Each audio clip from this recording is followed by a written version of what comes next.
ఆ దివ్యమైనటువంటి అమ్మ తేజస్సు, ఆ అమ్మ ప్రేమ, ఆ చూపు అనుక్షణం నన్ను వెంటాడటం ప్రారంభం చేసింది. ఆవిడ పరాశక్తి, జగన్మాత, అమ్మలకమ్మ, సాక్షాత్తు ముగ్గురు బ్రహ్మ విష్ణు మహేశ్వరులకి, లేకపోతే లక్ష్మీ సరస్వతి పార్వతులకు కూడా అమ్మే.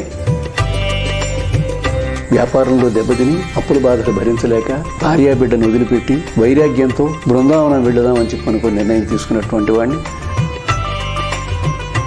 నీవు ఎక్కడికి వెళ్ళినా నీవు చేసుకుంది నీతోటే వస్తూ ఉంటుంది, కాబట్టి వెళ్ళు,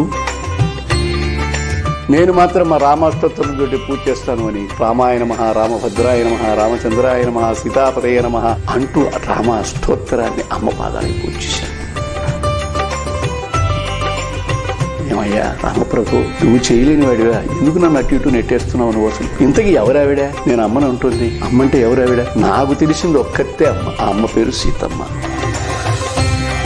లోపల నుంచి ఒక మహాతల్లి కొట్టినట్టుంది, బియ్యపు రమ్మ అలాంటిది.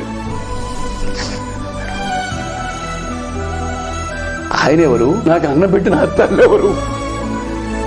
అమ్మ నీవంటూ ఉంటేగా అన్నప్పుడు నువ్వు లేకపోతే ఉన్నది నేనేగా అన్నది. నేనంటే ఎవరో తెలుసుకోమని ఈయనన్నాడు. దీని గురించి మళ్ళీ తెలుసుకోవాలని చెప్పి అనేక గ్రంథాలు మళ్ళీ చదివినప్పుడు దాంట్లో రమణ గీత అనేటువంటి ఒక గ్రంథంలో అహం అహం ఇది సాక్షాత్ ఆత్మరూపేణ భాతి, అమ్మే అమ్మే అమ్మే అని మనస్సుకు అనిపించింది.